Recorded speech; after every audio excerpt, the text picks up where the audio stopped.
নমস্কাৰ। আজি যিখন কিতাপৰ বিষয়ে পাতিবলৈ লৈছোঁ সেইখন হৈছে অনুৰাধা শৰ্মা পূজাৰী বাইদেৱে লিখা ইয়াত এখন অৰণ্য আছিল। এই উপন্যাসখনে 2021 চনত সাহিত্য একাডেমী বঁটা লাভ কৰিবলৈ সক্ষম হৈছে। এই কিতাপখনত প্ৰকৃতি আৰু মানুহৰ মাজৰ সম্পৰ্কৰ বিষয়ে খুব ধুনীয়াকৈ বৰ্ণনা কৰা হৈছে। উপন্যাসখন পঢ়িবলৈ খুবেই বেছি ইণ্টাৰেষ্টিং হয়।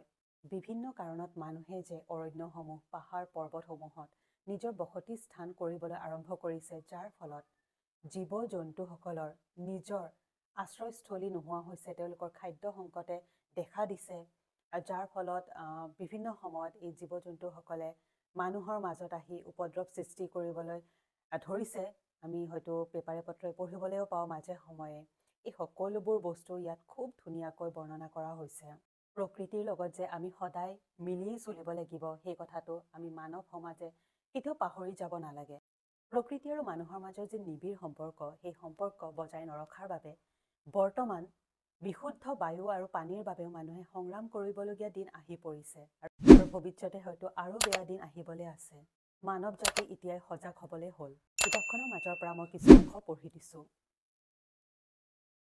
ইয়াতে হাতীৰ বিষয়ে কোৱা হৈছে। সিহঁত এই অঞ্চলৰ পুৰণি আলহী। ইয়াৰ পৰা 5-6 কিলোমিটাৰ দূৰৈত আমচিং মূল বনাঞ্চল।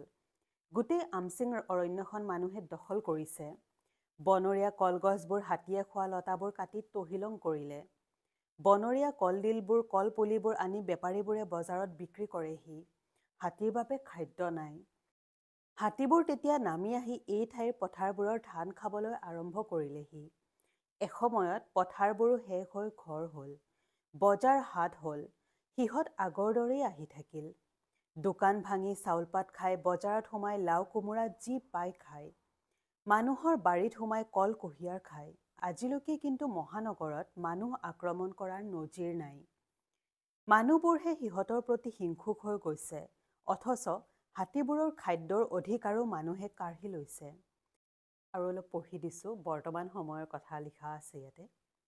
অতীজৰ দৰে উন্নত জলবায়ু, খেতিপথাৰ বিচাৰি প্ৰব্ৰজন ঘটা কাহিনীবোৰ এতিয়া হ্ৰাস পাই আহিছে।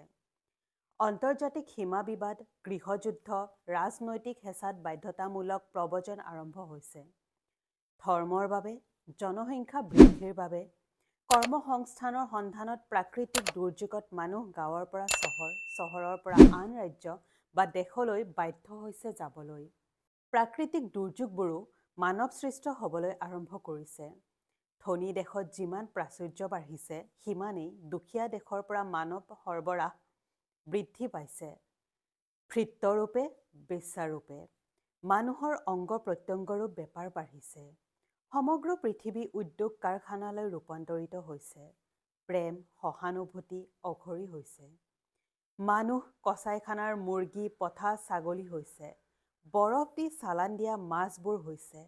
ট্ৰাক, বাছ, ৰেল নতুবা উৰাজাহাজৰ সস্তীয়া টিকটত মানুহ দেশান্তৰিত হৈছে মৃত বা অৰ্ধমৃত হৈ। আৰু অলপ পঢ়ি দিছোঁ। আপোনালোকে বসবাস কৰা এই অঞ্চলটোত এতিয়া নিত্য নতুন এপাৰ্টমেণ্ট, দোকান পোহাৰেৰে ৰমৰমীয়া। শাৰী শাৰী চিটিবাছ থিয় হৈ থকা এই ঘাই আলিবাটেৰে মাত্ৰ 40 বছৰ আগেয়ে হাতী, বনৰীয়া গৰু, মহ সদায় আহিছিল জানেনে? কাৰণ এই সমগ্ৰ অঞ্চলটো আছিল জলাহ আৰু পিটনিৰে ভৰা। সৌ যে দেখিছে নাৰেংগীৰ সৈনিক ছাউনীটো, ই আছিল পাহাৰৰ নামনি। ঘাঁহ, তৰাণী আৰু বিলেৰে ভৰপূৰ। শিলৰ কুঁৱেৰীবোৰ আজিৰ দৰে নাছিল। আমচাং আৰু দক্ষিণ আমচাঙৰ মাজৰ হাটগাঁও হৈ সোণাপুৰলৈ যোৱা পথছোৱাৰ নাম আমচিং যোৰাবাট। এই বাটটোৰ পাহাৰীয়া বনভূমিৰ সীমাই দক্ষিণ আমচাঙৰ সৈতে সীমা ভাগ কৰিছে। পূৰ্বতে আমচিং যোৰাবাটত চেং বুলিছিল জনজাতীয় মানুহে। চেং মানে যোৰা, আমচেং সেয়ে। এই ঠাই কি অপৰূপ আছিল। সৰহ-পহুবোৰ চৰি ফুৰিছিল। হাতীৰ বিচৰণ ক্ষেত্ৰৰ লগে লগে বাঘৰো বিচৰণ ভূমি আছিল। এই যে চকুৰ সন্মুখতে পৰিৱৰ্তনবোৰ হৈ আছে, তাৰ ওপৰত অকণমান পঢ়ি দিছোঁ। আমি বাস কৰা চুবুৰীটো সলনি হৈছে লাহে লাহে। মানুহবোৰে চৌহদৰ নাৰিকল গছ, আম গছবোৰ কাটিছে। ইটা, বালি, চিমেণ্ট আহিছে। গছবোৰৰ শিপাৰ তলতে মজদুৰবোৰে কবৰৰ দৰে গাঁত খান্দিছে।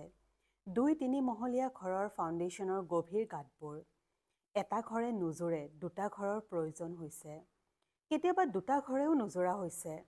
বাঢ়ি গৈ আছে আকাশচুম্বী লোহাৰ ৰদবোৰ। দুমহলীয়া, তিনিমহলীয়া ঘৰৰ ওপৰত ঘৰ।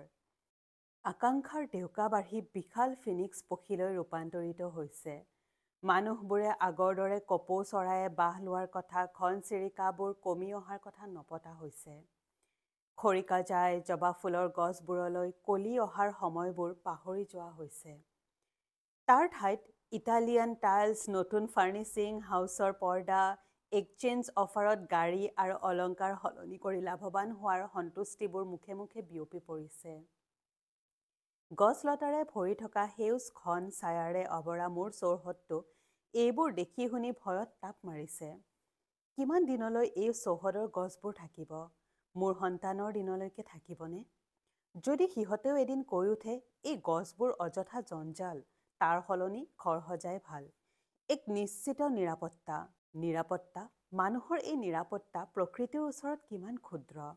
এটা ভূমিকম্প, এটা প্ৰবল বানপানীয়ে মুহূৰ্ততে শেষ কৰিব পাৰে মানুহৰ এনে ইটা, বালি আৰু লোহাৰ নিৰাপত্তাক। মানুহক কি লাগে?